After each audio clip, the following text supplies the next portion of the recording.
Everybody, it's survey time. Please, if you want to help out Last Podcast on the Left to see what kind of advertisers we should bring to you, go to podsurvey.com/LAST and take a quick anonymous survey that will help us get to know you a little better. That way we can show advertisers just how great our listeners are. Even if you've taken our show's podcast listener survey before, the current one is new and different. So we'd love for you to take it again. Plus, once you've completed the survey, you can enter to win a $100 Amazon gift card. Again, that's podsurvey.com/LAST. Thank you for your help, everybody. Now enjoy the episode. There's no place to escape to. This is the last podcast. On the left. That's when the cannibalism started. What was that? Never be nice to nerds. Shinrikyo. Basically, the whole Manson thing is, well, no, they weren't. I guess they weren't nerds. No, they were horny and fun. That was a cool group of people. Yeah, they were cool. Yeah, but Heaven's Gate, also nerds. Nerds, yeah. Yeah. Yeah, But totally you do nerds. understand, the more you say that you don't like the charm of L. Ron Hubbard, the more you sound like, ugh, I can't stand the look of that Bruce Willis at the beginning of Moonlighting. What do you mean? It sounds like he repulses you so much that it's sort of like he's pushing against the boundaries of what you find attractive, and maybe in the end, he's got what it takes. I'm just saying he's not charismatic. All right, we're good to go. We're good to go. Welcome to the show, everyone. I am Ben Kissel, Marcus Parks. I'm staring at that beautiful face right now. How are the teeth? Teeth are good. Okay, absolutely wonderful. And then we got Henry Zabrowski as well. Half a thumb lighter. Henry sent us you sent us a picture of your thumb yesterday, and it looks like an enchilada just covered in mole sauce. Yes.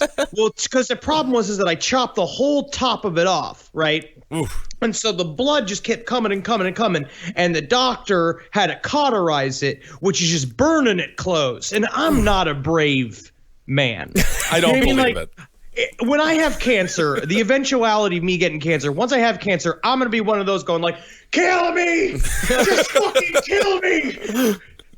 All right. So it was rough, but yeah, it got Yes. covered in hardened blood, which is the reason why it was hurting so much, because it was like I didn't realize when I took off my big little my thumb sock that the blood had gotten all the way around the knuckle, and it made a hard little net, like an evil little Spider-Man was inside of my bandage. I would have loved to see you during the Civil War era. Just, like, I can't go into battle today. Wouldn't you believe it? I was cutting garlic. Well, for those of you who don't know, the reason why we haven't had an episode in about a week and a half is because I first had to get a tooth yanked out because Yes. I had a big abscess, and then Henry cut off half of his thumb while chopping garlic. Yes. So what's going to happen to me? Who knows? A I kidney think the stone blood or clots are going to travel up to your brain. Yeah, maybe. That's death. That is. So I don't want to wish that. All right. Well, today's. But also, yes. while I'm in the middle of doing this, I'm reading Dianetics, right? And so Dianetics is supposed to fix you physically. Right. I'm going through it. Nothing's working. Oh, I can't believe it. Today's episode, absolutely thrilled to finally get to the subject of L. Ron Hubbard. Yeah, people have been asking for this one for years, and we're finally going to tackle it. Of course, L. Ron Hubbard is the creator of Scientology. Full name, Lafayette Ronald Hubbard. I think he made a smart decision going with the L. Ron. Yeah, well, I mean, as we'll get into later, L. Ron is much more scientific. Sounds like a robot. That's true. But Scientology is without a doubt the most successful and insidious cult of the 20th century. L. Ron Hubbard was described by one of his most ardent followers who got wise to the scheme later on as, quote, a mixture of Adolf Hitler, Charlie Chaplin, and Baron Munchausen. Ooh, I'd like to see that Mount Rushmore. Yeah, strange combo. Honestly, if my name was Lafayette, I would have went as Laffy. Oh, that's nice. Actually, L. Ron Hubbard's grandfather sometimes went as Laffy. I don't like it. Because he was named after his grandfather, Lafayette. I am so excited to dive into this, man. I watched a lot of videos on YouTube, and I don't see the charm. Yeah. But we will get to the bottom of it. Again, it sounds like you're about to fall in love. I don't know. You sound like Princess Jasmine, and you're talking about Aladdin. Oh, my goodness. Now, in this series, we will explore the life and lies of L. Ron Hubbard and follow the story of one of the, frankly, most impressive con men of all time. For as they say in Going Clear, the fantastic HBO documentary, to understand Scientology, you've got to understand L. Ron Hubbard. Because the whole thing is an extension of his mind. Once you get to the very bottom of who L. Ron Hubbard actually is as a human being, you start to see that he just wanted to create millions of little hymns and then eventually a gigantic country filled with little hymns. And guess what? They've all got disgusting teeth. I mean, it's every man's fantasy, I suppose. Yeah, I suppose so. Now, the primary text for this episode is the book Barefaced Messiah by Russell Miller, which seems to be the definitive, actually true biography on L. Ron Hubbard. Definitely recommended reading. It's really thick, it's really huge, and we can't cover everything in there. So if you're interested in this episode, that's a really expansive look at L. Ron Hubbard's life. Also, I gotta say, if there was an entire nation that was L. Ron Hubbard, the toilet paper shortage would be through the roof. He looks like a guy who uses a lot of the TP. So I was thinking, instead of just getting the super soft TP for the PCs, instead what we could do is have one big block of just kind of a square of cotton that I can rub myself on. Attach it to a stump onto a little boy. Horrifying, Elrond. Horrifying. Oh. Now, the legend goes that L. Ron Hubbard started Scientology on a bet with sci-fi author Robert Heinlein when Ron claimed he could make a religion out of science. It's a good story, but it never happened. The truth about the origins of Scientology is much more fascinating and much more complicated than that. Also, we're going to find out, too, as I was researching, not only did he not just say it just one time, that religion is how you make money. He said it at least 4 or 5 times the entire way of growing up before creating the first version of Dianetics. This has been on his mind since the very beginning. Right. He's always been obsessed with money and power. He was very frank about it to his insiders. Because in the end, he said it all, the end justifies the means. That once I become super powerful, then I can help the whole universe. Well, and I'm sure we'll get into this, but what just stopped him from just going the route of a Joel Osteen and just attaching himself to a religion that already exists? Because certainly that's $1 billion industry in itself. I mean, to answer that question, we got to get into his life, because this is a man who really used what tools he was given. And he was also a master at making it up as he went along. He was a master at just following the road that was laid in front of him. Now, which is what all cult leaders do best. Yeah. They're all like fucking jazz men. They're like, so when the drummer goes, boom, doom, doom, doom, doom, doom, doom, doom, you got to be able to make sure you go, because if not, you get killed by the drummer. Yeah, kind of reminds me of the Children of God cult, of course. Yeah. Every cult, right? Yeah, every cult. Now, the first thing you've got to know about Lafayette is that he's a fantastic liar and an even better storyteller. And in fact, he told so many lies over the course of his life that we cannot cover them all. His lies about just his own life, not even counting Scientology, could be an entire episode just in itself. Now, the ironic thing, though, is that Hubbard's life was actually fairly interesting, even without the embellishment. It just wasn't Messiah level interesting. At most, like, the best reaction he could hope to get after telling it would just be, cool. Does that stem from an insecurity in your own reality? Absolutely. Yeah, that's the whole idea, is that you see he had a very intense superiority complex since he was a little kid. He started lying to himself within his journals. He would write about adventures and shit that he was doing, lying to himself from a very early age, which is actually a weird primitive form of chaos magic, which we'll get into later on as well. And it's very, he couldn't stay. He believed he was better than the life he was born into immediately. But he would also be practicing for pretty much charismatic cult leader status, because while he would be creating these ventures about himself, he would always be referring to himself in like this self-effacing manner. So like Buffalo Bill looked in the mirror with his penis tucked and was like, "Oh, fuck me, would you fuck me?" And he was just like, "I'll follow me, would you follow me?" Yeah, pretty much. Yeah, absolutely. But the thing is about L. Ron Hubbard, from a young age, he could not separate the stories he wrote from the stories he told about his own life. And if you ever called him out on it, you get some of that red-haired temper that Hubbard was famous for. Like I'm famous for, too. Henry, you're gushing blood out of your thumb right now. Yeah, I'm mad about it. Now, before Hubbard wrote Dianetics, which is the book on which the entirety of Scientology is built on, he was one of the most well-known science fiction authors in all of America. He got his start in the pulp magazines, writing everything from pirate stories to detective tales to westerns with vaguely homoerotic titles like Six Gun Caballero, Ride 'em Cowboy, and Hot Lead Payoff. Hey, Barb, leave me alone. I'm reading Hot Lead Payoff. You know I like my westerns, Barb. Leave me alone. Barry, just for a second, could you put some pants on, maybe conceal the erection? The mayor's coming over for an inspection of the backyard. Well, Barb, if you want another child, sit on it really quick. This is my favorite page. Sit on it really quick.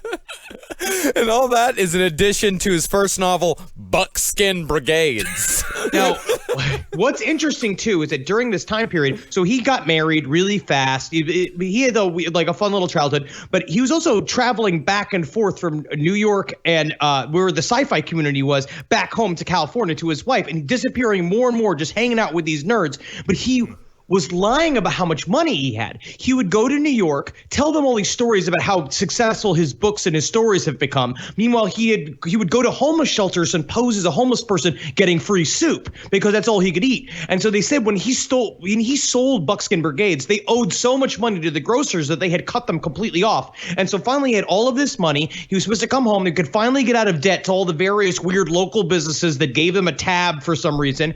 And then he shows up. His wife was immediately like, oh, it's amazing. Let's go pay them now. And he's like, I'm sorry to tell you, honey, I bought a boat. And he literally bought a boat that they did nothing with. It just sat in the front yard. Well, like David Crosby. Not bad. Now, eventually, L. Ron would move on to science fiction, and in 1937, Ron began work on a book called Excalibur, which 12 years later would become Dianetics. And Excalibur was described as, quote, a summation of a life based on his analysis of the state of mankind. And came from Ron's quote, discovery that the primary law of life was to survive. Like, how do I survive with horizontal teeth? Oh. Brilliant. I have teeth like little parallelograms. I have to eat nothing but hot soup. Homeless hot soup, it sounds like.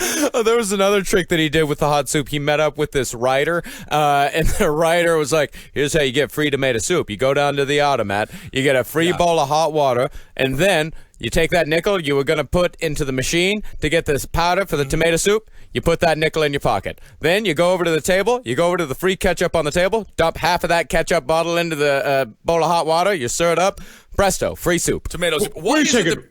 What was your name again? A young Gordon Ramsay. Lovely to meet you. Why is it the people who have life all figured out live like an 1820s hobo? They're just like, no, we got to figure it out. If you lower your life standards, we have it all figured out. At your lowest standards, life is really easy to figure out because all you got to figure out is how to turn hot water into tomato soup. It sounds like ketchup soup, which is a whole other thing. It's just a half bottle of ketchup and a bowl of hot water. I think I had that in college a couple of times, actually. Now, about Excalibur, the book that would become Dianetics, it was said that the first 6 people to read the manuscript were so overwhelmed by the content that they were all driven insane with knowledge, with one person throwing the manuscript across the room before jumping out a window. Damn. Yes. Now, That's what I'll say. What ages are we talking about for L. Ron here? This is, what is it, like mid-30s, I think? Okay. Like early to mid-30s, somewhere around there. Around our age, actually. Okay. I will say this. When I read 50 Shades of Grey for the first time, I shoved a spatula up my ass. But that was just because I was looking for a thrill. I was bored and lonely in Toronto. 50 Shades of Grey for the first time. How many times have you read it? Good catch, Ben. If you put a number in the title of a book, that's like a bet to me. How many times can I read it? You know what I'm saying? Yes. Also, so later on, his personal assistant, Jerry Armstrong, that would be like one of the first big defectors away from Scientology, said that, so all manuscripts of Excalibur, which was debated whether or not even existed, there was 2. And they're all handwritten by L. Ron Hubbard because that's how he wrote everything. And Jerry Armstrong read it. It was the interview with him, and he's like, I read Excalibur, and I didn't go insane. Totally normal. Isn't that how the Hudsucker proxy ended? Didn't he read a book and jump out the window? Oh, it's the beginning. I think That's it's the beginning? Okay, well, I'm happy I didn't ruin anything for anybody. But, for L. Ron Hubbard, for his writing to have such extraordinary power, for it to have the power to literally drive men insane because it was too good, Ron himself needed to have led an extraordinary life, bordering on godlike. People had to believe he had the experience necessary to hold such power, and lo, a mountain of bullshit was built. Even just calling it a mountain of bullshit is not enough. You're at literally the beginning of a trillion-year map of galaxies of bullshit. Yeah. Now, according to official Scientology biographies, Ronald was born in 1911 and grew up with his rich grandfather on a ranch in Montana that was so big it took up nearly a quarter of the state. And when he was 6 years old, he had an encounter with a Blackfoot Indian medicine man named Old Tom, who recognized him as a child while beyond his years, made him an official blood brother of the tribe, quote, in a ceremony still recalled in Blackfoot legend. Thank you. Tell me now, are you guys the Dancing with Sheets Indians or the other Dancing with Sheet Indians? I'm having fun, guys. Wise beyond my years. Oh, no. That's like a strange tale to make up. Boy. Ron. Such big teeth. Well, I mean, out of all, this is all BS, right? Yeah. So he just made up that he owned a quarter of a state that's basically uninhabited? Well, he grew up on a ranch that was as big as a quarter of the state. His grandfather owned it. Okay. But that was necessary for later life. See, it's one thing built on another. See, Ron spent his days breaking broncos and tending to the land, becoming a seasoned cowboy before the age of 10. While working for his wealthy grandfather, who was also, by the way, a famous sea captain. Oh. Of course, but that's why he's not around. Which seems like that is like the orphanage story constantly, being like, nah, my daddy left me here because he's a famous sea captain. That's why I gotta get good at washing floors so I can get on his big old shiny ship as soon as he comes back any day now. He sounds like a kind of a Lemony Snicket character. Yeah, I mean, it's just making shit up. Sure hope it's any day now. Everything will be fine. Now, after his childhood ranching career, Ron rejoined his parents, and soon after, his father enlisted in the Navy. And on a boat trip from the west coast to Washington, D.C., Ronald befriended a U.S. Navy Medical Corps psychoanalyst named Commander Joseph Snake Thompson. Ooh. Something about meeting a psychoanalyst named Snake alone on a train. Right. Right. A young boy and him. No, alone on a boat. On a boat. And it's like, why did he... Which is even worse because it's the Always Sunny thing where it's about like you take a woman out on a boat and it's about the Implication. implications. Yeah. And Snake can be a really cool nickname if he's like a G.I. Joe or an undercover agent, but if he just has a really long tongue and strange eyes. He was called Snake because he really liked snakes. Oh, Sure. Yeah. Oh yeah. Just call him Heating Lamp then. I mean, who cares? That's not a reason Call to him get a nickname. Joe. Just call him Joe. That got my buddy Joe who likes snakes. You don't get the nickname Snake because you like snakes. No, Snake had been a personal student of Sigmund Freud, or so L. Ron Hubbard said, and taught Ron all about the mysteries of the mind on that magical trip through the Panama Canal. And when It's kind of Freudian. He called him Snake as well. Yes, as it opposed to very like much is. as And opposed also- to oysters or something. Snake and a boy traveling through a big old canal. Interesting. And when the family arrived in Washington, D.C., Ron stayed friends with Snake, who, in Ron's word, took the opportunity to, quote, Shove my nose into books at the Library of Congress and then do something weird with my ass. Did it make you feel weird, Ron? It made me feel, what's the word? Complete? It's a disturbing voice to say the least. Oh. And highly accurate. I know, it's completely. That's why I said I don't see the charm in this guy. Dad, you're falling in love with him. Every second we go, you're falling in love I'm with falling him. in love with your impression of him. Now, around this time, L. Ron also managed to become the youngest Eagle Scout to ever exist. His father was then transferred to Guam, and this is where Ron began his, quote, travels in the Orient. Yeah, covered in orange sauce. Isn't it funny to say? It sounds like the imagination of the old man from the movie Up.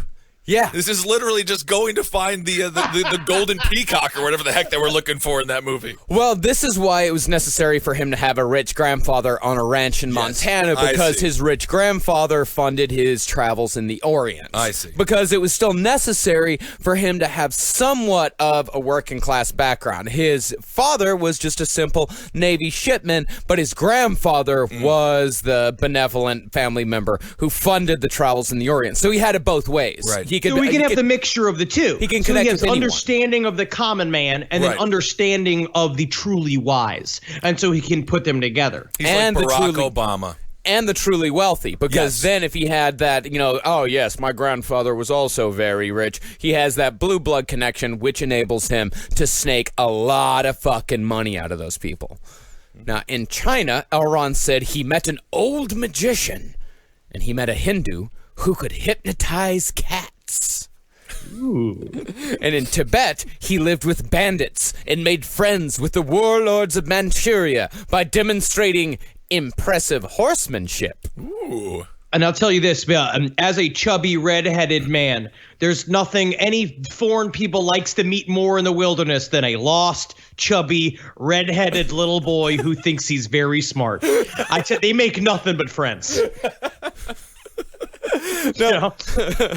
Elrond also said he slept with primitive tribes and learned the language of the Igoroti people in just one night by lantern light.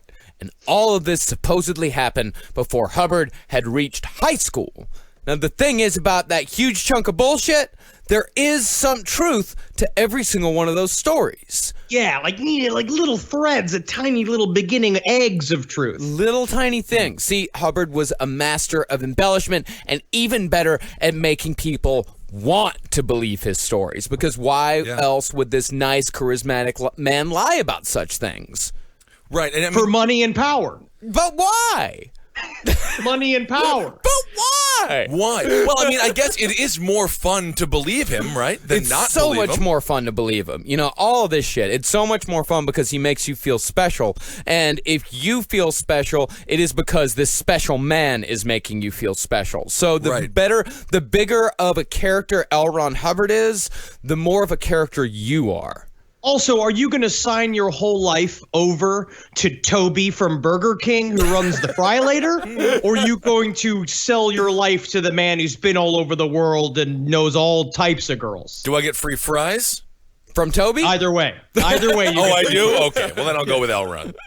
In reality, Hubbard's childhood was a little unorthodox, but nothing particularly special. Compared to what a lot of cult leaders we cover went through, Hubbard's childhood was fantastically easy. He was well-loved and completely overindulged by his entire family, particularly his grandparents and his aunts. By the way, that wealthy grandfather that owned an entire ranch, veterinarian. Oh, so Just literally the sweetest people So on the sweet. face of the planet. And I'm sure at some point he saved a snake.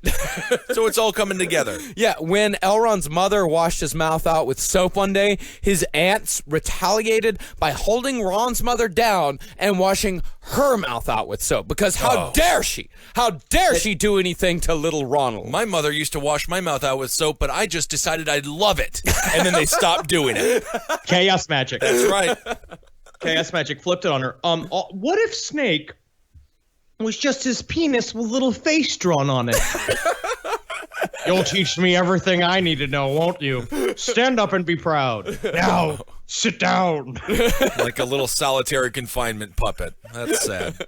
Now, all of this stuff, compared to Charles Manson getting raped by older boys in juvie, or David Berg sleeping in the same bed as his mother and wanting to fuck her the entire time, all this is pretty tame stuff. Yeah. What? That's crazy. I thought it's pretty normal to always be sleeping in the same bed as your mom and always talking about wanting to grip on her breasts and suck on her breast. Didn't Holden McNeely make an entire comedic persona about that for a number of years? He's changed. He has changed. Now he's transferred it from his mother over to his fiancée. Which is that's right. Yes, That's congratulations, Holden. indeed. Now, Hubbard, like I said, his grandfather was a rancher, small town vet, and the Blackfeet, they don't even have a blood brother ceremony. Of course not. They're not gonna fucking get this little fat redheaded kid in there anyway. He must have been so allergic to leather. Put him up on a horse because we look pretty similar. Like if you look at me and him, especially as back in the day, he was exactly that, like a round little like weird beady-eyed redhead boy, like I was. A Robotnik. So it's like, yeah, it was just like more. I need more. You know, they keep spooning porridge into his mouth. No, kind of like a Bobby Hill type character. Yeah. Yes. Now, Hubbard was an Eagle Scout, but it's impossible to know if he was the youngest because at the time the Boy Scouts didn't record ages. It was just, So he was like 12, 13, but I think that's normal for Eagle Scouts, right? yeah, it's pretty. I think like Eagle Scouts usually it's like 12 to 14, somewhere around there. That is just such a stupid lie because no one's going to be like, oh, you were the youngest Eagle Scout, now I must follow you. Who cares about the age of the Eagle Scout? Well, that lie started when he was around a teenager because when he was a teenager, since he was actually traveling around so much, he would come back to like Helena, Montana, and they would write these stories about him. They'd write news stories about him. So he started planting the lies there because the only record of him being the youngest Eagle Scout, and this is like in a Scientology museum, is a newspaper clipping from the Helena, Montana newspaper that said L. Ron Hubbard is the youngest Eagle Scout in history. So his parents would just submit this to the papers or something? They would seek him absolutely out. not. Absolutely not. This is Helena, Montana. There was nothing happening. The Right. fact that this little kid, because he traveled with his parents, they were Navy people, so they traveled and they'd come back, and so it was this immediate, like, fascinating thing that this little kid from Montana went to China, but then he immediately understood the idea of PR. Yeah. Sort of like what we're seeing now with Trump and shit like that. The idea is that you say a lie, Right. and then you dare people to figure out if it's wrong or right. Like they have to then be like, fuck this little kid, I don't trust him. I now have to go research and fucking debunk him as Right. fast as humanly And possible. we talked But the about internet wasn't around yet. We talked about that on top. At the onus is on you to decide what's real. And Exactly. you said there was nothing that happened in Helena, Montana, Henry, but I heard they had the youngest Eagle Scout. So, yeah, sorry. I actually do know for a fact that was a true story. Now, Elron did travel on a boat through the Panama Canal with his parents, but there's no record whatsoever of a Commander Joseph Snake Thompson serving in the Navy, nor is there record of him ever studying under Freud. We do have a janitor here that he called himself the lewd gecko. What, But what did he do? well, apparently he'd make his this is inappropriate. Do you care if I share it with his family? I guess it's okay. Apparently, he'd cover his hands so thick with a coating of cum that he could stick to the walls just by touching it with his hands. Well, I'm Stan Lee, and I have a new idea for a superhero. Thank you so much. I'll be going now. Yeah, Hubbard did do some light traveling through the Orient when his father was stationed in Guam, but his personal journal tells a different story other than warlords and magicians. He hated the Chinese, saying, quote, They smell of all the baths they didn't take. It is a funny joke. I don't know. It's It inappropriate. reminds me of the old dirty joke books that my father would leave on the bathroom at the top of the toilet that I would read that kind of turned me into the human being that I've become. Yeah, there was a time where parents were like, let our kids really study Milton Berle. That's a good idea. The man who smokes nothing but cigars and says racial slurs. The only thing Hubbard was impressed by in China was the Great Wall, saying they would make $1 million if only they would turn it into, quote, A roller coaster. just turn it into a roller coaster and it'd be totally fine. That makes $1 million. There ain't nothing else going on in China but that big Great Wall. We just put a roller coaster on it and they make a lot of money. His idea was to turn the Great Wall of China into a roller coaster ride. Yes. Exactly. Perfect American. This is a man He who knew exactly how to make money. How did it? Okay, we'll get to this. But think about this, right? Number one, you're 13 years old, visiting China. It's a huge event in your life. You come from Montana. You don't know anything about like traveling in foreign lands. You're on these big, huge boats. He's completely unimpressed by all of it. He is the- comes He's the worst kid I've ever seen in my entire life. Like, literally, like, Mommy, they stink. Why don't they make that a roller coaster? I mean, Exactly. why are there chickens hanging in the windows? What's this, Mommy? What's really important is that he's already thinking of money. Yeah. Like, as soon as he went, it's like, I know it's like ridiculous, but if you look at it, when they talk about the journal and you talk about the ways, he would talk about how they could improve their country at the age of 13 years old, where he said to me, like, well, I can go in there and I can fix all these things. I have tremendous ideas. I have absolutely fantastic ideas on how they can fix this country. And it's incredible. Like, you watch, it's like, oh, wow, he's always been the L. Ron Hubbard that he became. Yeah. And that's the thing, is that the entire time he was doing these trips, he was writing. It's just page after page after page, constantly writing in his journal. And after Guam, Hubbard went back to Montana, where he tried to get appointed editor-in-chief of the school newspaper, which was called The Nugget. I remember my older sister's first husband had a whole stack of magazines called Nugget, but it was trucker porn. Oh, is that right? I thought Owen Hart. It was a nickname for a former pro wrestler, Owen Hart, as well. The Nugget. Yeah, It was derogatory towards him. But L. Ron Hubbard, as a newcomer, he was not made editor-in-chief. He was instead made jokes editor, a position he had to share with a girl named Ellen Galusha.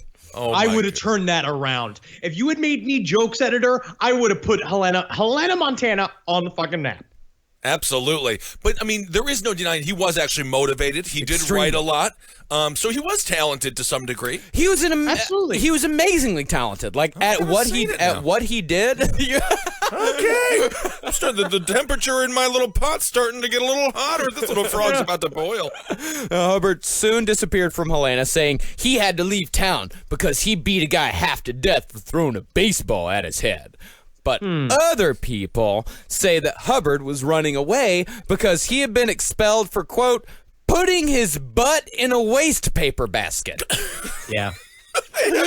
Oh my God! Now I remember me and my friend Jared did that. I used to roll him around in the recycling bin, Of course. on a regular basis. Man, you're course. right, Henry. I am learning to love. This is what I'm telling I you, am man. gonna He's change. slowly reeling you in. He's reeling you in bit by bit. In 1931, Hubbard directed what he called the Caribbean Motion Picture Expedition, which was supposed to be a seafaring trip in which he would explore and film pirate strongholds of the Spanish Main. And then it started with a big fantastic pitch, and then he's like, but we'll also get scientific little bits. Like, we'll travel on a thing, we'll collect plants and rocks, and it's this whole, it was all a validation in order to get all of his kids and friends on a boat, and they would roll down the Caribbean, which sounds like a great idea. It does. Yeah, I mean, what they were going to do, they were going to get like 50, like they were going to rent like a big schooner. They were going to get like 50 kids together, which that's also a testament to how he could get people together. He got it together in like a week. Yeah. This guy, he could motivate people, he could get them gathered, and he could get them to give him money. And apparently, they said that even at this age in high school, Ron was never not surrounded by groups of people. Yeah. Wherever he went, he was surrounded by people because he just knew how to bullshit. Like, he keeps people engaged. Well, do you want to be around the editor who smells like yogurt of the Nugget, or do you want to be around the jokes editor? You want to be around the jokes, the fun. Exactly. He's the Jimmy Fallon. That's the Jimmy Fallon of the Nugget. Exactly. Now, the Caribbean Motion Picture Expedition did indeed happen, but it was a catastrophic failure. The man who Ron chartered the boat from, Captain Fred Garfield, described it as, quote, The worst trip I ever made. Sir, you don't have a leg and you're missing an eye. How is this the worst trip you ever made? Children. That'll do it. It's like the movie Hook, except none of the kids were as attractive as in the movie Hook. I don't know if we watched that movie for the same reason. Yeah, they didn't film a single thing. They never made it to the Spanish Main. They barely made it off the American coast, and they spent the entire time arguing about money. But, of course, when L. Ron Hubbard talked about the Caribbean Motion Picture Expedition later, they went to the Spanish Main. He did a full mineralogical survey of Puerto Rico. They had done dozens of surveys for gold all across the Caribbean. But, of course, it was all bullshit. And in 1933, Hubbard met his first wife, Polly Grubb. Yeah, the old grub. The old Grub Hubbard wedding. that is Making the lasso stand. No. Old grub. Grub Hubbard sounds like a villain with just like, I don't have fingers, but I got strong nubs. Like Grub Hubbard, the nub killer. Grub Hubbard sounds like a food app on your phone that when the delivery comes, it's just food tied to the back of a dog. Yeah. It somehow has to get to your house. Order Grub Hubbard. All we got is ketchup packets and mayonnaise jars. Come on down to Grub Hubbard. We got condiments and uneasy ways for you to eat them. Yeah. And they are expensive. Today's episode of Last Podcast on the Left is brought to you by AdamandEve.com. Go to AdamandEve.com. For a limited time only, you'll get 50% off just about any item. When you select your one item at 50% off, you'll also receive, you're going to get 3 free adult DVDs. You're going to get a free mystery gift. Top all that off, you get free shipping on your entire order. That's AdamandEve.com. Use code LEFT at checkout. That's LEFT at AdamandEve.com. Use code LEFT at AdamandEve.com. Now, by this time, Hubbard had started his writing career, having sold 3 articles to the Sportsman Pilot magazine and one to the Washington Star called Navy Pets. I like that. Navy pets are fun. I mean, that's fun. If he would have just kept writing articles about pets, like little dogs on boats, it would have been great. I'm just a pug on a boat trying to get a bone. Versus the horrible Nazi cats of the U-boats. Full steam ahead, young mittens. We must destroy the USS Good Boy. Meow, meow, meow. Full pug ahead. Full pug ahead. I do like it. Now, concerning the pilot articles, this part of Hubbard's life was actually true. By all accounts, Hubbard was an extremely talented glider pilot, known for daredevil antics, which earned him the nickname Flash Hubbard, although it is suspected that he gave that nickname to himself. Because the only person that called him Flash Hubbard was himself, talking disparagingly about how I've somehow earned the nickname Flash Hubbard, which is you making up your own nickname. Yeah, Flash Hubbard also sounds like a superhero who can run really fast, but he constantly steps in hot tar. So he just really never gets going. Well, Flash Hubbard just sounds like a fat redheaded man who's showing people his cock. Also another possibility. Now, that nugget of truth would help him sell all the rest of the bullshit that he would repeat over the next few years, and all that added up landed him an actual position in the famed Explorers Club, who didn't bother to check out any of his claims. Is the Explorers Club still around? I'm not sure. I didn't check. That is the movie Up. Am I just tripping out here? Wasn't that the Explorers Club? I guess. I don't know. I'm not going to reference the film anymore. I want to look up. I have to look this up. The Explorers Club. If this is still around, that's ridiculous because we found everything. Everything's explored. Yeah. No, the ocean's not explored. I mean, okay, yeah, I guess it would be the ocean isn't explored. Absolutely. Oh, now it's like explorers, like they use their brains to explore. Like I'm looking at this now. Yeah, this is dumb. Well, the Explorers Club used to be like, it used to be this organization where there would be these rough and tumble men that would get together and they would tell stories and they would go on expeditions and trips awesome. together. Yeah. No, it sounds like super cool. Like they had a it sounds news. like a great way to secretly have sex with a bunch of other leather-clad men in a fancy club in the middle of New York City. Ha! I'm sorry, young Reginald. I seem to have gooshed all over your fine moustache. Different kind of gold mining, I guess. Right? But the Explorers Club was a big deal. It was very well respected. And now L. Ron Hubbard was a part of it. And with his reputation as an adventurer fully established, Hubbard's career writing stories in the pulp magazines took off with the publication of 3 stories: Fear, Final Blackout, and Typewriter in the Sky. Ooh. Cool. Now, while pretty solid for pulp writing, the stories were still full of embarrassing lines like, "Peel your peepers," and "By gad, he's got spunk. It's in his pants." What was the first? Peel your peepers? "Peel your peepers!" Peel your peepers, you young savage, and learn how to skateboard like that little girl does. I don't know. Strange. Now, one of Hubbard's most useful skills that would take him far into the cult game was his ability to not only sell bullshit, but to get others to sell it for him. And when World War II broke out, Hubbard convinced a congressman to write a letter to President Roosevelt extolling Hubbard's virtues as a worldly adventurer with considerable influence in the Caribbean and Alaska.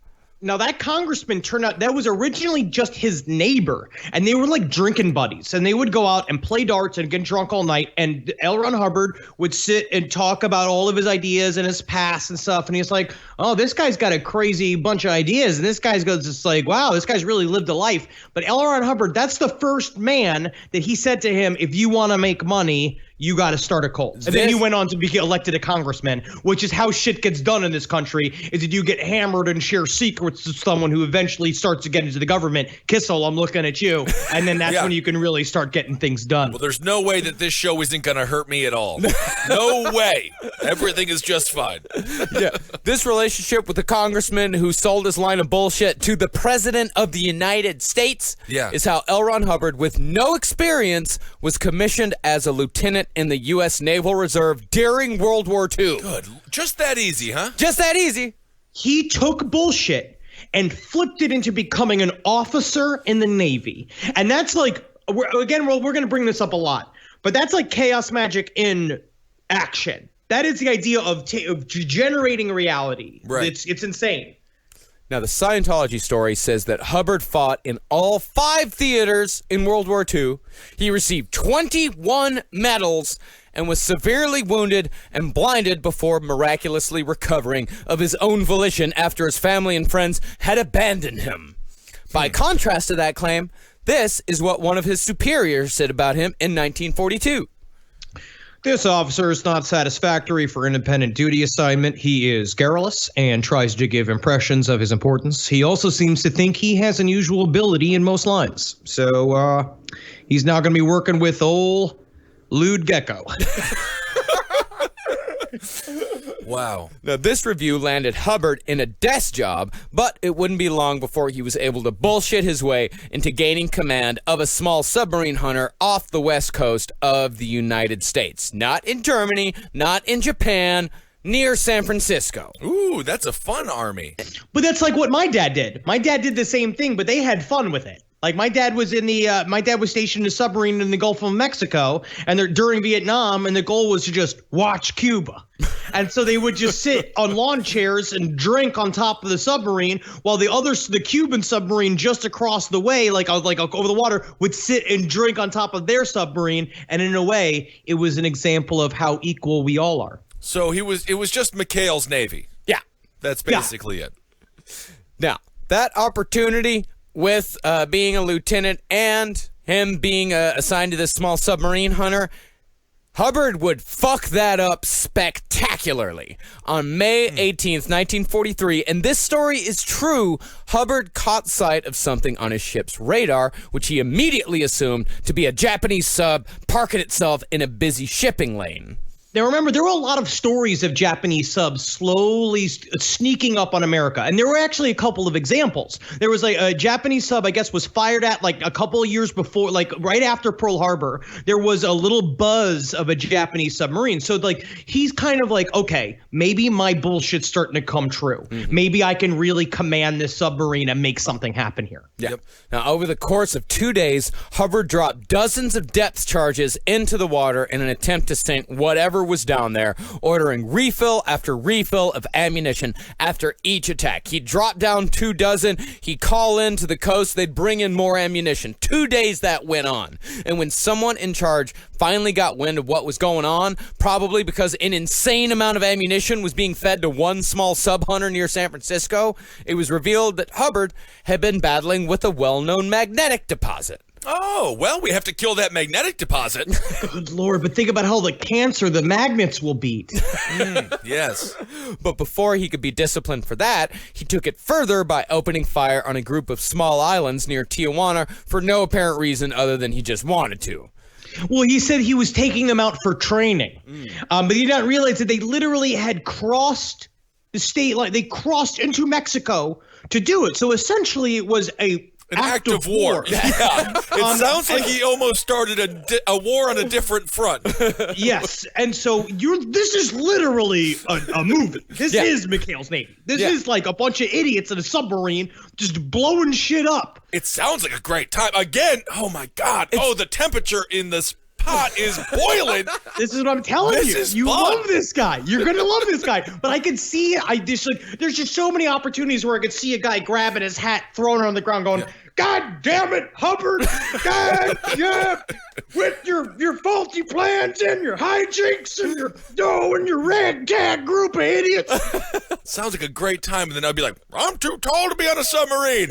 And then L. Ron would be like, well, go outside. And be like, now we're going to have to call you Stoopy. You got to stoop. A fitness report described him as, quote, below average and recommended he be placed on a large vessel where he could be properly supervised. After this embarrassment, Ron embarked on a long career of malingering, scamming whatever money he could from Veterans Affairs. It began with an ulcer, then expanded to headaches, then moved on to arthritis and debilitating hemorrhoids. Interesting. Well, yeah, and when you have a desk job, technically hemorrhoids are the worst injury you can have. They really are. It's just debilitating hemorrhoids. Debilitating hemorrhoids. Yeah. Well, it's because they also grew a mouth and they were like, I don't believe in you. You can't succeed. Yeah, like an alien that pops out of Sigourney Weaver's chest. The one real ailment he had concerned his eyes. He told friends that he had been the recipient of a flash burn evading capture on the Japanese Isles in hostile territory, which is why he had to wear sunglasses at all times. But in reality, it was nothing more than conjunctivitis, a.k.a. pink eye. Which essentially just means he wiped his ass and didn't wash his hands. Right. Not nearly as fun as a combat injury. Yeah, and by the way, he got 3 medals, not 21, and 2 of those medals were essentially participation awards. Yes, and he got one for being a part of, he was just in the Navy when we won the war. Yeah, BJ. That's like how you just get those medals. And then you'll see, what I like to see here is that it's the beginning of this scam, right, where he's trying to do the injury lawyer scam. Right now in this beginning here, he's starting to learn, well, I can make money just by coming up with bullshit. I could not string together the miraculous, courageous military career that I wanted to. So now it's like, how do I get free money? And you just debase yourself. You just allow yourself to say all of these things are wrong with you in order to make money and not worry about embarrassing yourself. You just got to lay it all out and just be a professional victim. Yeah, and he did that for years. And eventually... He really was a veteran. Yeah, I mean, he really was a veteran, but there were many other veterans who were much more deserving. Yeah. I will say the most noble thing that my dad has ever done is the fact that he won't take veteran benefits because he didn't actually shoot anybody in Vietnam. He was just like literally be like, I was in no danger in Vietnam. Yeah, I'm sure. As a matter of fact, their alcohol consumption probably led to ammunition being less, available to a ship that actually needed it because the Army was out of money because they spent it all on Coors Light. After the war, Ron leached off the Navy as much as he could, but eventually he returned to his career as a writer. And Ron's career took off in the middle of what some call the golden age of science fiction, with Hubbard releasing work right alongside Isaac Asimov and Robert Heinlein. And not surprisingly, these writers were a pretty tight-knit group, although Asimov absolutely despised Hubbard. But on the other hand, Asimov was a gigantic asshole and hated everybody. Okay. Now, through these writers, Hubbard would vaguely cross paths with another charismatic 20th century con man, the man we mention more than anyone else because he seems to be eventually involved in almost everything we cover, Aleister Crowley. Now, I say they had their paths vaguely crossed because Hubbard's real connection was with one of the most fascinating figures of post-war America, famed rocket scientist and Satanist John Parsons, known to his friends as Jack. This is Jack Parsons is an incredible figure in American history. You guys got to look, read about him, get into his lifestyle because it's absolutely fascinating. He lived it. Well, we're going to go into it now. Do you remember this? So think about this. He got out of World War II. He has not been home in years. His wife has no clue where he is. He went straight from World War II back to New York to hang out with his nerd buddies. Then all of a sudden, California calls.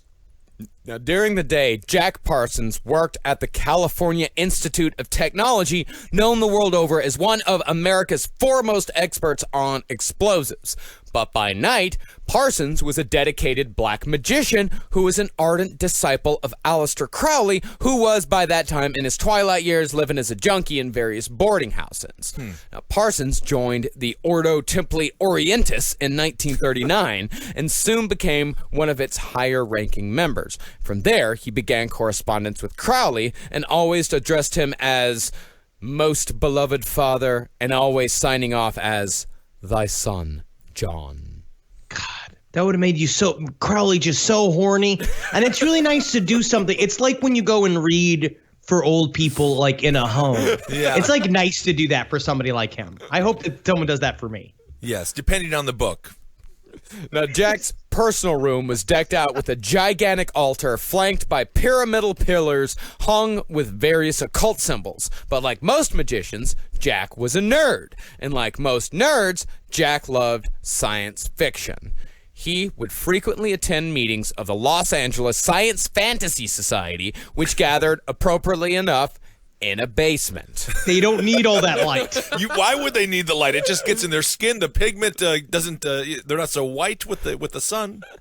And there, Jack met writer Lou Goldstone, who introduced Jack to none other than L. Ron Hubbard. Now, this was like the oh my love. When they met each other, it was incredible because it's king of the bullshit artists. Meet a dude that, like, you get into black magic essentially to get laid. These guys are all the nerdiest motherfuckers on the face of the planet. They have figured out a way to have sex with goth women. By you do all of this, we're getting power, all of this, and as things become more and more successful within your rituals and in your little community, you start believing it more and more. Elrond shows up, who has all the ear of the entire science fiction community. That it's like, because essentially, like, before they became classic writers, Robert Heinlein was a fucking fat, gross little nerd. Right. Where it's like if we didn't start making money doing this, like, I would just be a fat dude screaming on the street. Mm-hmm. Right. You know? Yes. But you get the you get the validation that then now you're a sci-fi writer. Well, now so it's you're like they get passed. Now you're interesting. Right. Because that's what all these nerds figure out. They figure out how to be interesting. That's a little tip to all you guys out there. Just figure out how to be interesting. That's all you have to do. Well, Even if it's a funny hat. a funny hat will make you interesting, indeed. Now, Parsons and L. Ron Hubbard, they just immediately hit it off. And Parsons, he immediately recognized Hubbard as possessing great magical skill, which honestly, he did. If you want to talk about somebody who was able to create their own reality, Hubbard is among the most successful magicians of all time. He's an incredible wizard. Like, honestly, just being able to say shit, we'll give it in the next episode. There's even more of that. So No, unfortunately for Parsons, though, Hubbard hit it off even better with Parsons' girlfriend, Sarah, who very quickly began fucking Hubbard, who had all but forgotten his wife and 2 kids who were living with his parents back in Montana. Hubbard's stealing wives, but doesn't he have grub back at home? He's got grub back at home. He don't give a fuck about grub. Now he wants Sarah. That's no, ridiculous. he wants hot witch woman California Sarah. I don't know that is in there. how hot was Sarah. Yeah, he doesn't want Polly Grubb back in Montana. Polly Grubb could be beautiful. Yeah, but wasn't Sarah's last name like Northrup or something like that? It doesn't matter. Hot girls always have bad last names. I don't know if she's hot. How do we know she's hot? She's dating this lumpy bastard. Yeah, She he is is right. Like, Sasha Grey's real last name is like Galushka or something terrible like that. Yeah. She's very hot. You moved into this house. So Parsons lived in this house out in Pasadena, this gigantic sprawling mansion that he would only have the most interesting people he met stay there. And it was this big pantheon of, like, it was free sex, free love. Sarah was this, like, lithe goth girl before goth was goth that was there. You have this L. Ron Hubbard shows up in a suit, red hair, literally very similar looking to me, sees this girl and then somehow hooks her. Now, we say here, like, Jack he's used to the OTO lifestyle, but this makes him pretty upset. Yeah, I mean, because Jack of course, had he to. just lost his gal to a lump. I mean, it's he's a follower of Aleister Crowley, the Book of the Law. It's do as thou wilt is the whole of the law. So if you are a follower, if you're a Thelemite or an OTO member, then you're not supposed to have these human emotions such as jealousy. Everybody is supposed to be allowed to do whatever they want, but Jack couldn't handle L. Ron Hubbard for some reason, because he's bone zoning his gal. Well, I think no, but plenty of people have been bone zoning his gal. I mean, everybody was bone zoning everybody. Oh my goodness. Yeah, but L. Ron Hubbard, I think he was threatened by him because he was able to match Jack's charisma and, in his mind, his magical power. Right. Because Hubbard, he saw L. Ron Hubbard as an equal. Everyone else was beneath him. And so it's like he would let them fuck his girlfriend. Yeah, and be like, whatever, it's fine. He's not. They're not gonna. They can fuck whatever. She's not gonna run off with them. But suddenly, L. Ron Hubbard's like, oh shit, she could run off with this guy. Yeah, and apparently, like Jack Parsons, in between being friends with L. Ron Hubbard, would do these late night rituals in his room to try to send magical spells after him. Well, that'll work. You'd scream. He would. One guest would talk about. They go and they open it, and he'd be going, like nude, like kneeling down, like all the candles lit around him. Meanwhile, like you got fucking Elrond in the other room, just like yeah. Stop. Call me Spider-Man. Yeah. Oh, I threw up a little in my own mouth. I shouldn't have had so much soup. Is that ketchup soup? Do I smell that ketchup soup? That's good. Oh yeah, Elrond. puke it into my mouth. And then they're fucking. Then he's just like sitting there being like, "Why has Satan forsaken me?" One guy's just screaming, "Allah, just doing it all wrong." But anyway, if you listen to what Scientology says, though, Hubbard, quote, broke up black magic in America. They said Hubbard was sent by a group of physicists to, quote, handle the situation. Go fuck themselves. Because he showed up, because literally Jack Parsons was now writing letters to Aleister Crowley saying, this guy has shown up. I love him. He's the most powerful magician I've ever met. He's trying to take over my branch. Because Hubbard got right in there. Like he showed up. He realized what he could do, and he started swaying everyone around him, telling him stories of being a glider and being in the Explorers Club and all of his many victories in the Navy. It's really nuts. So it's like he always shows up and he's ready to be leader. And this is, again, like you mentioned earlier, Marcus, before Google. Yeah. Before you could just be like, oh, this guy is completely full of shit. This does remind me, I was watching Lock Up Raw Extended Stay, and there was an inmate who he was cheated. He fell in love with another inmate's wife, and then she married him. So you can imagine how terrible that inmate felt because he lost his wife to another inmate. That is nice. I'm sure he got stabbed to death in the shower not soon after that. No, I was like, how do you lose your wife to another inmate? But it did happen. I mean, Hubbard, as much as he was trying to take over, he was still doing a lot of rituals with Jack Parsons. They were still friends. The most ambitious and undertaking was, without a doubt, the Moonchild ritual. These fuckers tried the Moonchild ritual. It's pretty amazing because L. Ron Hubbard gets like now he's become officially the scribe of the group, right? Where he writes down, he chronicles all of the rituals. Okay, where Parsons puts them together. But what is this Moonchild ritual? Well, Crowley believed that the greatest thing a magician could do was to usher in the coming of the Antichrist, which Thelemites called the Moonchild. And by the way, that's also a plot point in The Invisibles. Ooh. Yeah, it's that entire chapter. It's really fun.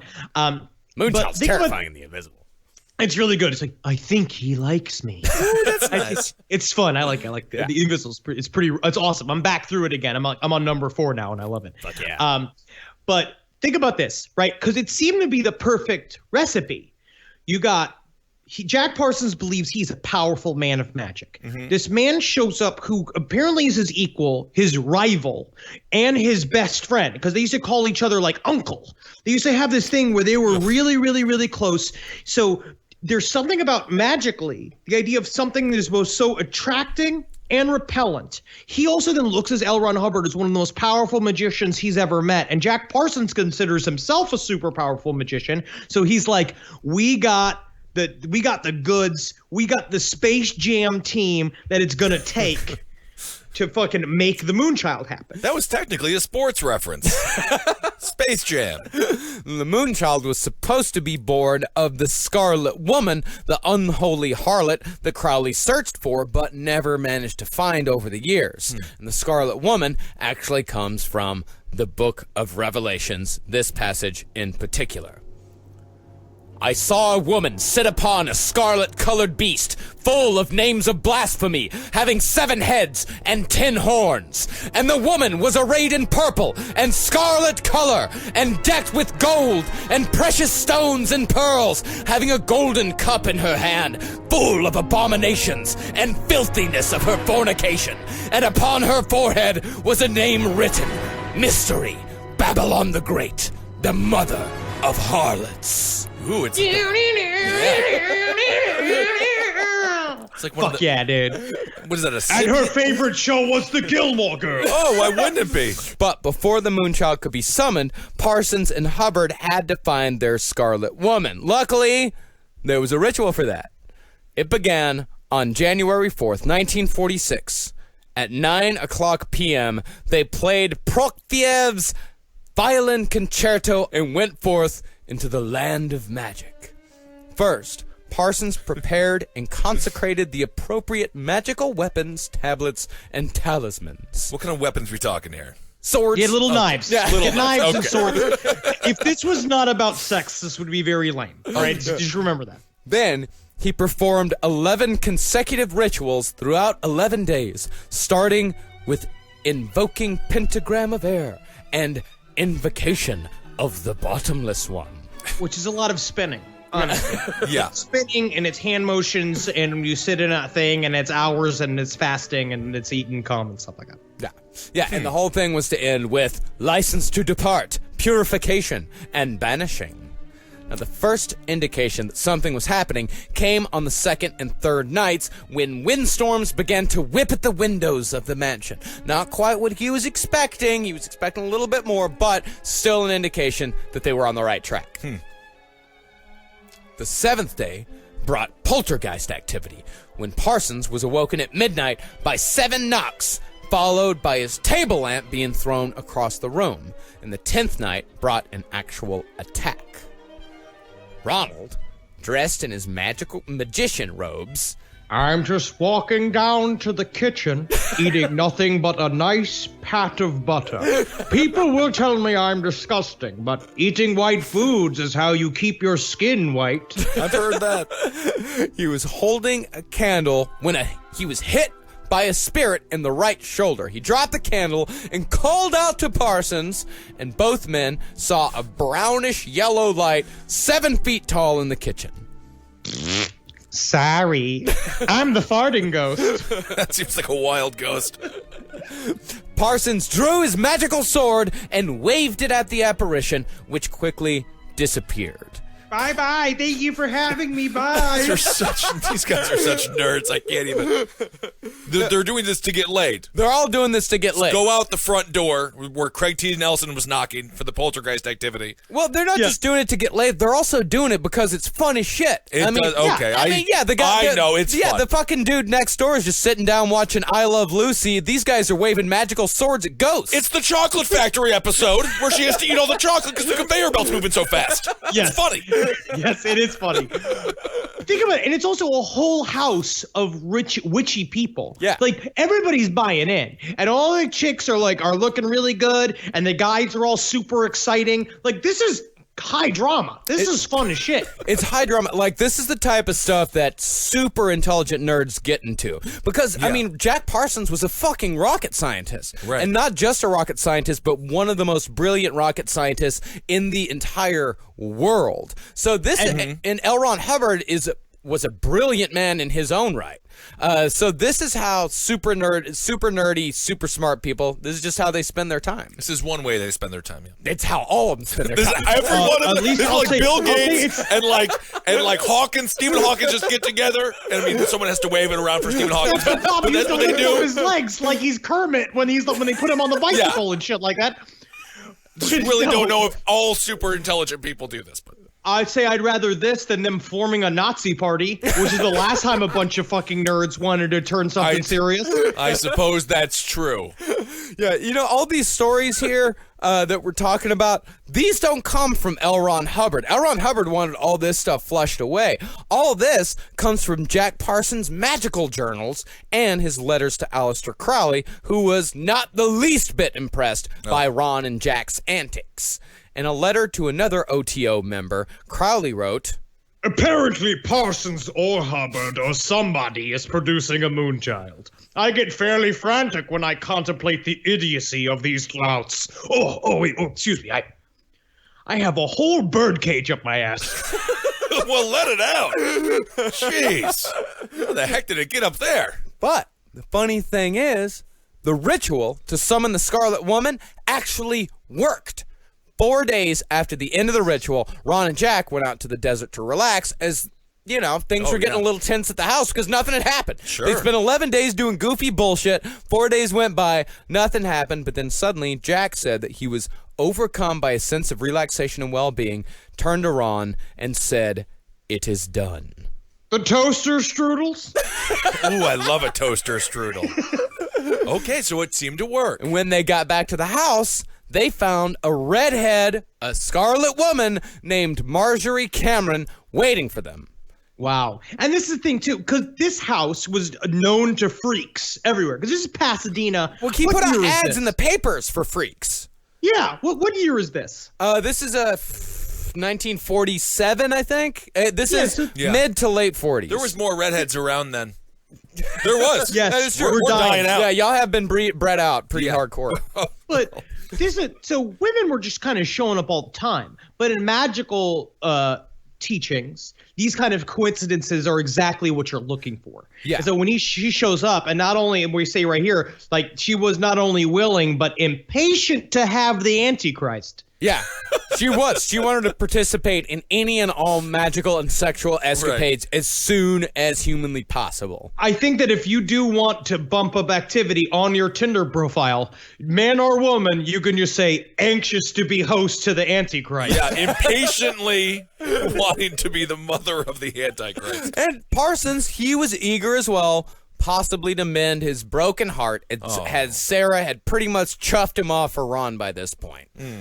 Parsons said he had received instructions from a higher power on how to impregnate the Scarlet Woman with the Moonchild, just as Crowley had received the words that would become his book of law.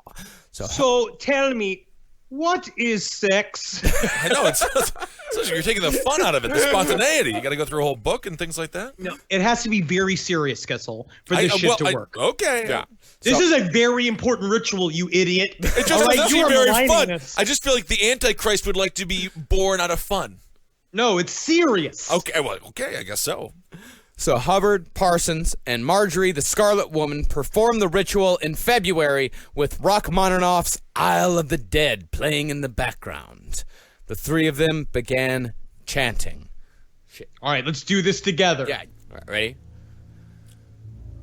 Glory unto the Scarlet Woman, Babylon, the mother of abominations, that rideth upon the beast, for she has spilled her blood. I don't know if we're going to make it, guys. I think we're messing up the Antichrist ritual.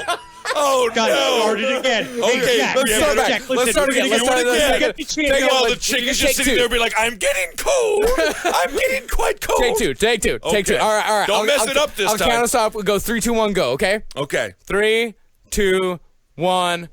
Glory unto the Scarlet Woman, Babylon, the mother of abominations, that rideth upon the beast.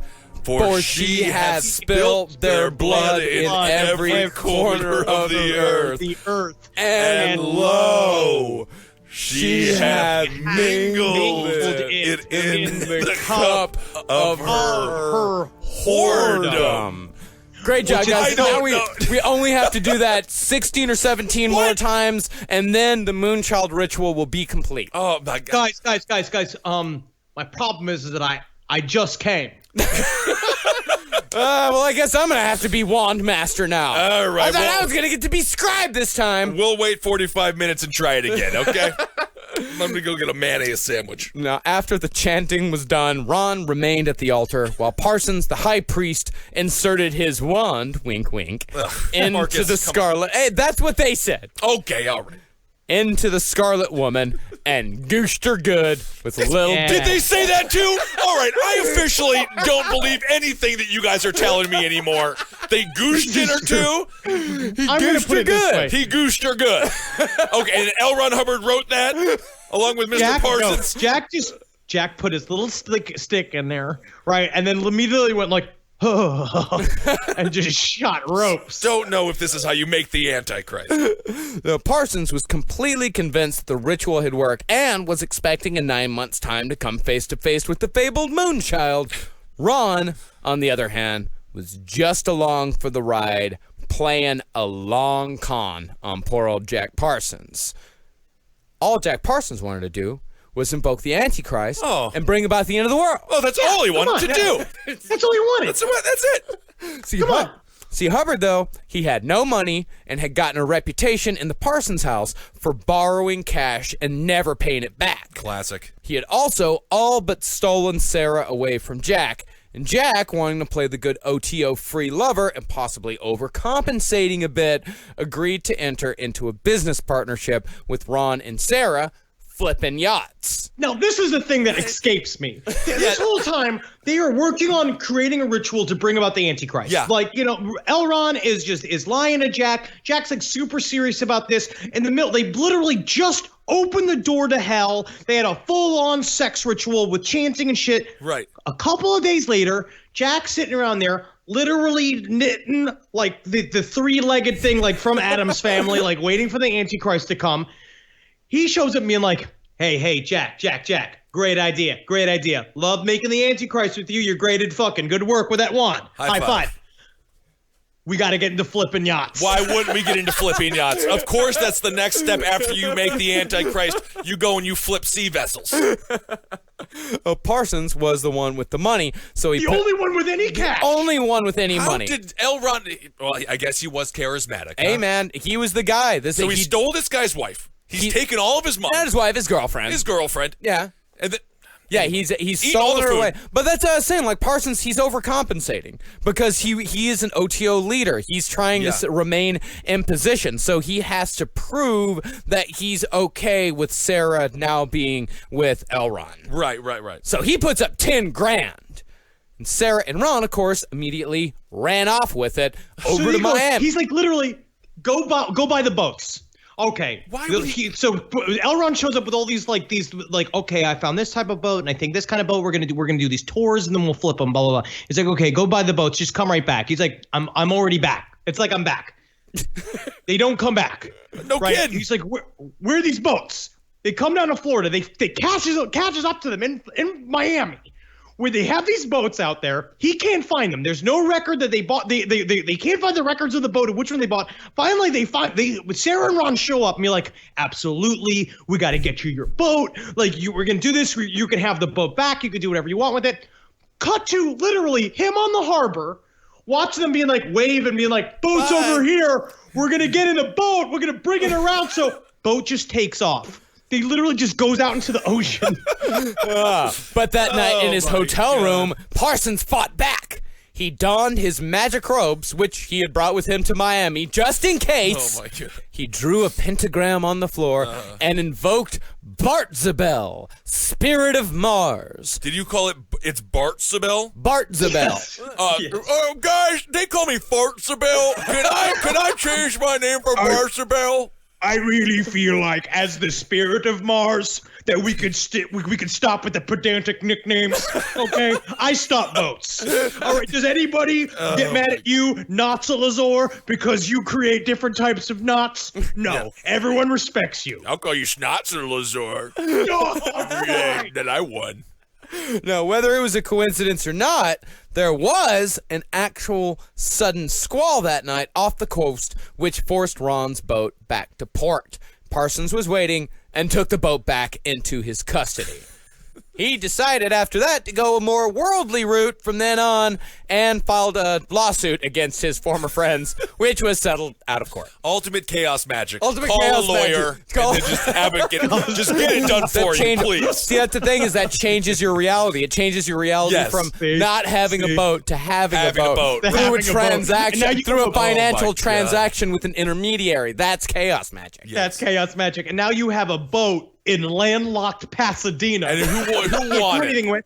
Also, meanwhile, his Scarlet Woman has gotten very attached to him, who is pregnant with a child, sitting there. So Jack Parsons loses his groovy girlfriend, got a boat, and he spent $10,000 for her. He's hanging out in this house that's falling apart, and then eventually he dies in a nitroglycerin explosion in his garage. But some say There was that nothing- he was murdered through a magical attack, because since he was one of the most, he was one of the biggest explosives experts in the entire world, there was no way that he would have mishandled nitroglycerin, something so elementary. Yeah. So it must have been an attack. Well, or he's an idiot who has a boat in a desert.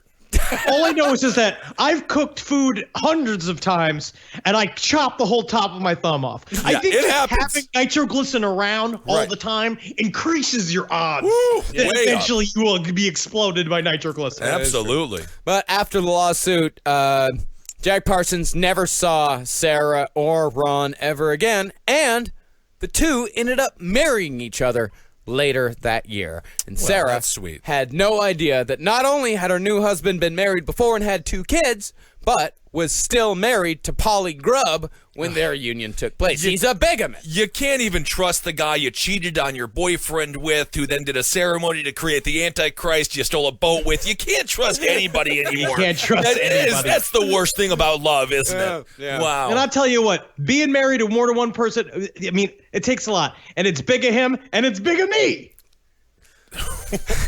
Are you kidding me right now?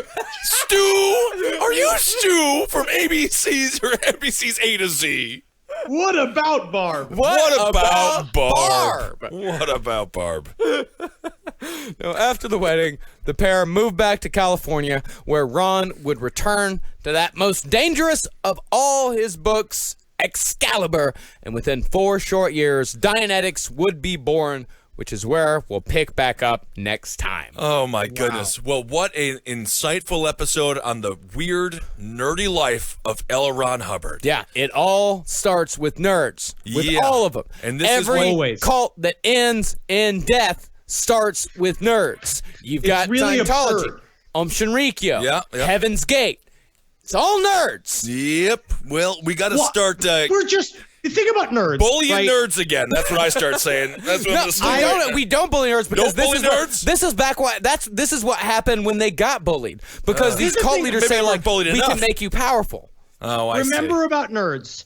They're good with money, so they always have a lot of it. Sometimes. Right? They know how to save it. They get very obsessed with specific things. It is a great core group to get at if you want money and a lot of people doing work for free, because that's what nerds do. That's the idea. That's why you'd harness them to do the group work in school, because they do all the hard work, and then you be the Flash Man. That's what I do. I suppose so. All right. I mean, it is unbelievable that this man really shaped Hollywood and shaped entertainment in this nation for so long, and convinced some of our, not our brightest minds, but some of our more famous minds. Our more John Traw Our minds. more John Traw and Tom Cruise-esque minds. That he was an actual, I guess, a deity to some degree. I mean, yeah, when you look at some of the weird ceremonies that Scientologists have and the reverence they give to LRH, as they call him, at some point in the ceremony, everyone always turns and salutes a picture of him, like to LRH. Our savior. Yes. Oh, that's so weird. And it's very odd. That's in extremely- Going Clear. They show a scene like that. Yeah. They should just call him Flash Hubbard. Yeah, it's so Flash. much cool. Flash Yeah. Hubbard. To you, Flash. Yeah, that's kind of Man, it's still going, and they have Oh, yeah. a lot of money. But I think they're hopefully dying. But we'll get into actually what Scientology is, which is very difficult to talk about. I walked into what it is. I walked into a Scientology office. There's one in Midtown, just lit off my ass, and I did scream a little bit. And then they did escort me out. Well, Scientology, their membership numbers are down, but their profits are way up. Right. Way up.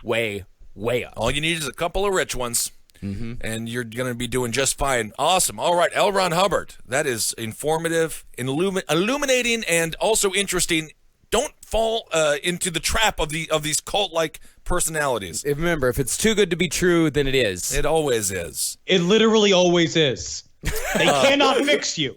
No, they cannot. Can You only fix yourself. Boom, Marcus. That's we're married now. Oh, That's nice. Now fuck.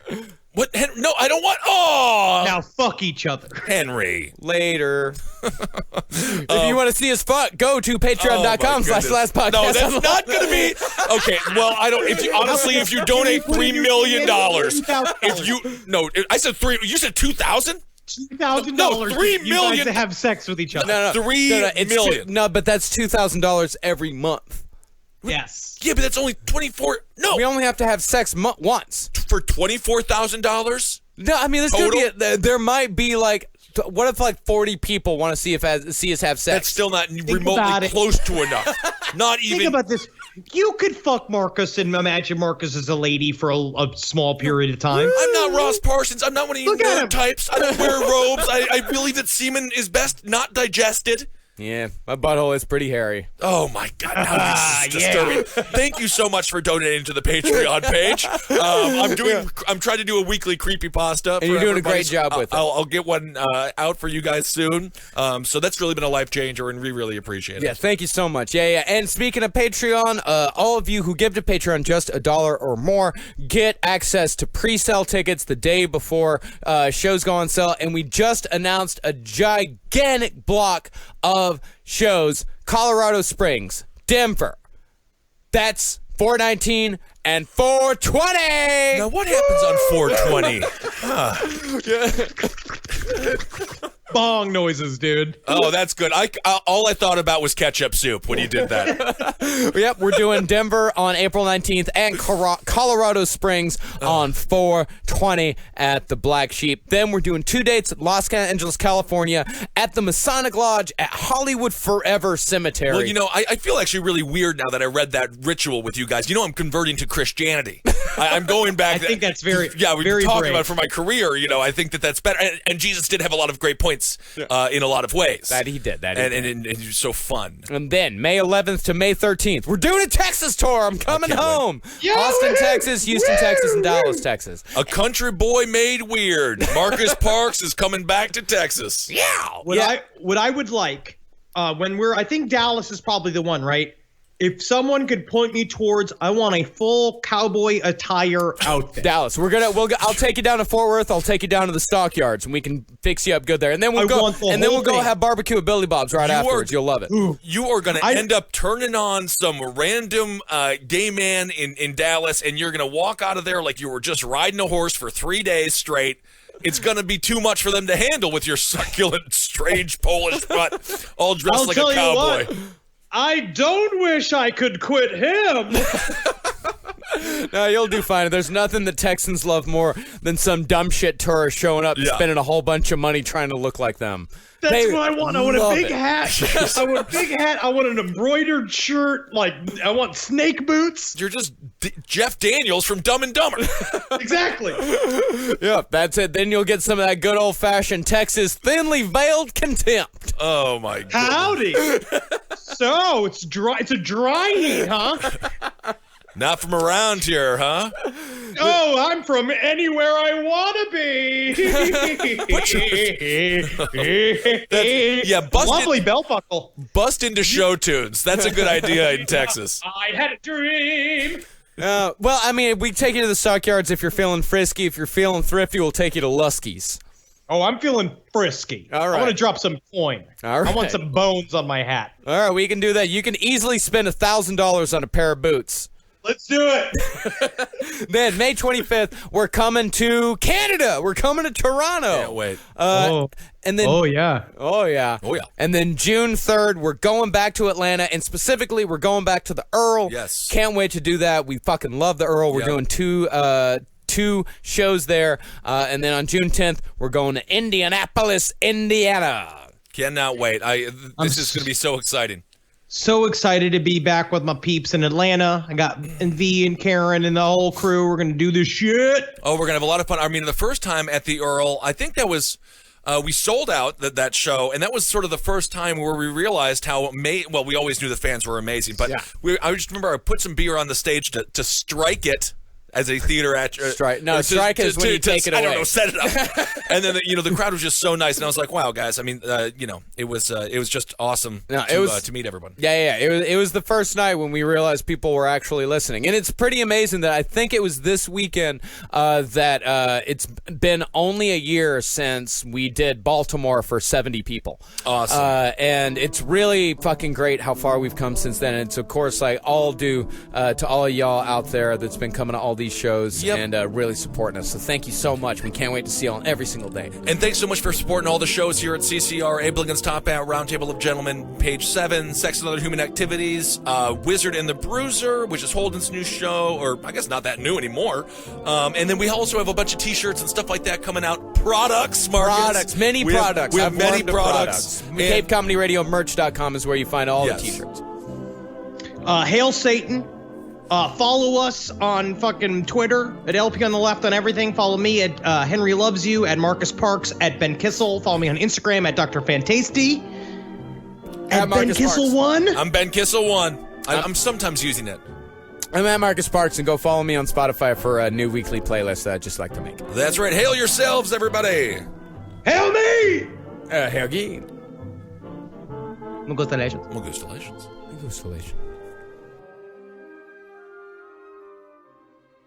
No, suck my dick. No. All right, it's time for the Patreon shout-outs, everybody. Thank you guys so much for donating. You guys are lifesavers and wonderful human beings. Marcus, what do we want to do? Should I start this one off? Sure. All right. Patreon shout-outs. This, I want to thank Lindsay DeVries. Thank you very much. Tolof Valden. That sounds like a magical man, doesn't he? Tolof Valden? Mr. Volden, hello. Yes, indeed. Matthew Erickson, thank you very much. Dan Howe, Rohan Gray, Aaron Garcia, thank you so much. Taylor Gibson, Leanna Kay, Andrew Frankus, Jeffrey Young, Chad Missenheimer. Ooh, that's fun. That's like out of Naked Gun. Isn't Isn't there a Missenheimer? That's Dr. Meinheimer. Dr. Meinheimer. Well, maybe they're related. Chad Missenheimer, thank you. Lami Khan, Jesse Jones. How do I mess up Jones? Jesse Jones. How do you pronounce this one? Rob P, Victoria Lubach, Tim Tweed, Heather Holly, Jed Jacobson, Tom Mezek, Joseph Richardson, Brian Dixon, Caro Bader, Rachel Stevens, Angelica Saunderson, Wood Giles, Infocopolis. It's like apocalypse, but with info in front of it. Infocalypse. Infocalypse. You're killing me. Infocalypse. You're killing me. That's you're dying? I don't know anymore. Katie Simon, Lakin Urton, Martin O'Neill, Luke Breen, Russell Badgett, Taylor Brennan, Susan Gartell, Aubrey Bolin. That's a fun activity too. Lucas Nord, Stacy. That is fun. Lucas Nord, Stacy Daggle, Kay Tor, Russell Holly.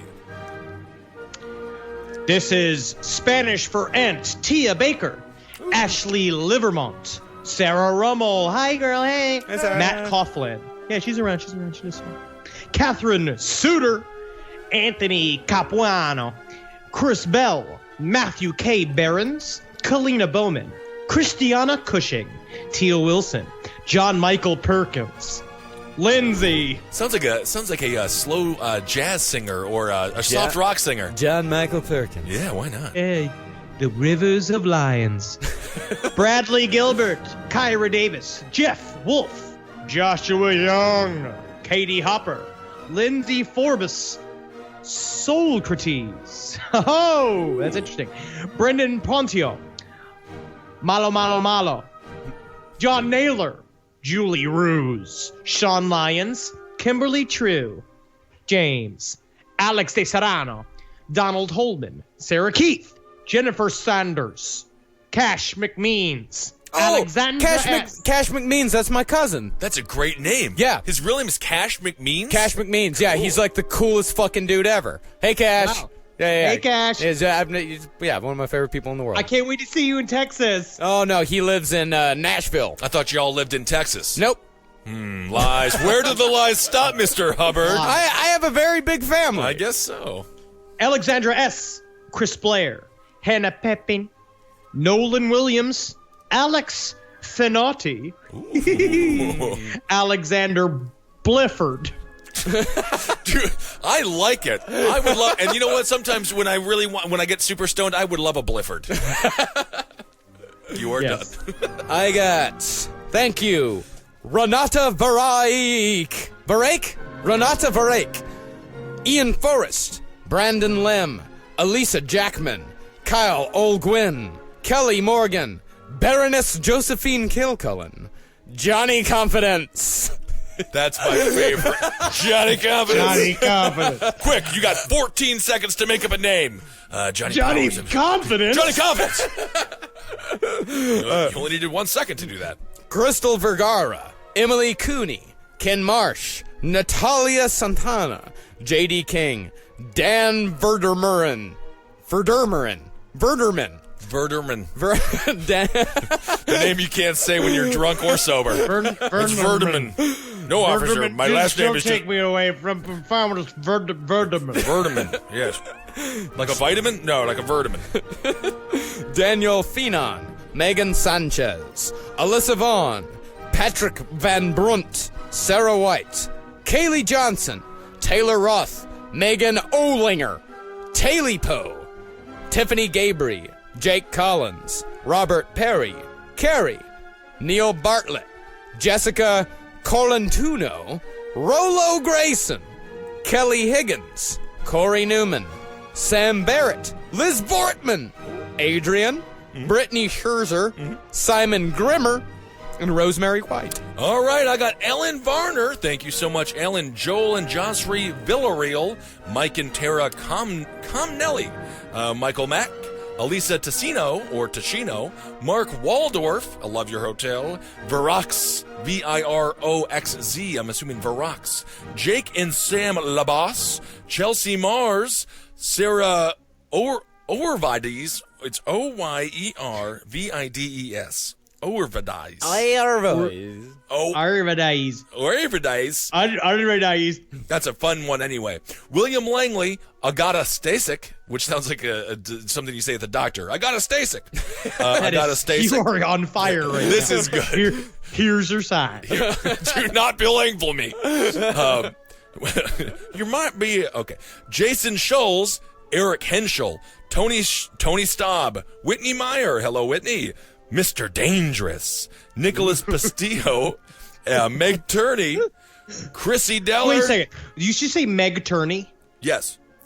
That's a famous person. Meg Turney. She is a famous cosplayer. She's coming and seeing us in, some, I can't remember which one. But yeah, we've been talking to her on Twitter lately. Oh, wonderful. Well, thank you so much, Meg. I'm nervous now. She's coming to the show? Yeah. I don't know. She's just a person, Henry. Take it easy, for crying out loud. You get all nervous around. Oh my. No. Well, you just blew it. God, It doesn't matter if you're nervous or not, because you just blew it already. Isn't that incredible? 35-year-old man. Okay. All right. Chrissy Deller, Jeffrey Edwards, Joseph Downing, Gina Fusello, Andrew Kelly. Well, this is just a series of letters. Sarahkis. Sarakis? Okay. Sarah White, Ashley Snyder, Andrea Devana, Olivia Oliver. That's kind of fun. Tim Thorpe, maybe related to Jim Thorpe, a great football player and Native American. Ravenil Singh, thank you so much. Taylor Neese, Leela Sheikh, Christian Penner, Sierra O'Flanagan, Travis Steenstra, Nicole Gaskin, Carrie, Ashley Smodick, and Catherine E. Kovac. Thank you all so much. Hey, Catherine Kovac. I believe I know you as well. Yeah, I know a couple of Yvonne people. Holden, as in Holden the joint. Pass it. You got to pass it, girl. Jason Hill. Nick Dudukovic. I know it's Dudok. It's like Dudokovic. Dudokovic? Fidokovic. Dudokovic.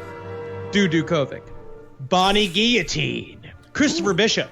Natalie Moros. Kevin J. Hogan. Casey Schubert. Jane Baston.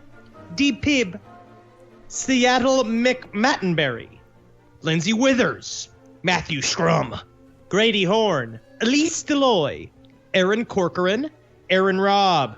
Tamsin Hunter, who we've known for a long time. She's in Australia. Hello. Maddie Gallagher. Kylie Hankey. Nathaniel Bona. Candace Juniper. Nathan West.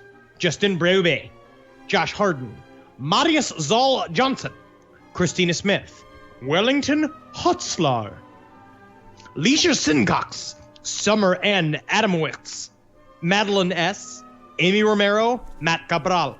Sarah Samael. Bill Cassidy. Aaron Garcia. Jesse Smith. And Kelly Kierst. I got Gucci, Ooh. Chris Cataldi, Chrissy Lee, Tyler Gronsky, Brandon Bolton, Shauna Lawler, Jim Harley, Kimberly, Johan Johnson, James Morgan, Mackenzie, Shelby Hunt, Stephanie Palmer, Jack Hodill, Sophie Edwards, Preston Light, Alex Martin, Mincebuck, The Matt and JB Show, Kathleen Maw, Alyssa Diaz, Eric Miller, Joseph Zvier, Lauren Roth, Juliana Copeland, Isabella, Christine West, Haley Mara, Brittany Sims, Jeffrey Lohr, Nick Johnson, Miranda Pelicano, Brittany Arredondo, Tara Donahue, Jennifer Wilcutt, Carrie Steer, Austin Koenig, Ryan Marsh, Jennifer Waldman, Stacy Lee, Jess Turner, Peter, Kenneth Cloger,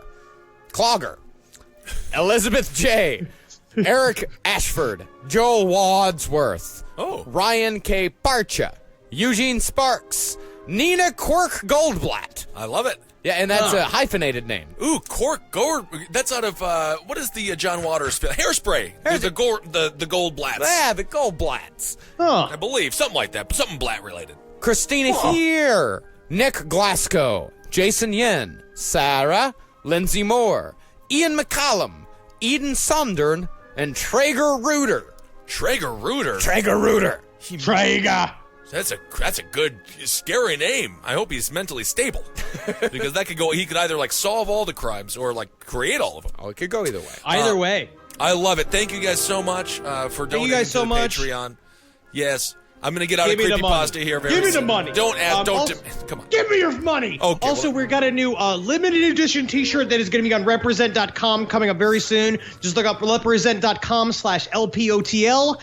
And we got an amazing shirt, and it's designed by Ian Clarer. And I we'll- think it's really fucking cool. Yeah, we'll blast that out at some point here, right? Yeah, for We'll blast it out. we'll blast it out on our Twitter, at LP on the left. There it is. All right, everyone. Hail yourselves. Talk to you soon. Goodbye. Hail me. Hail Satan. Hail again. Magustalations. Magustalations.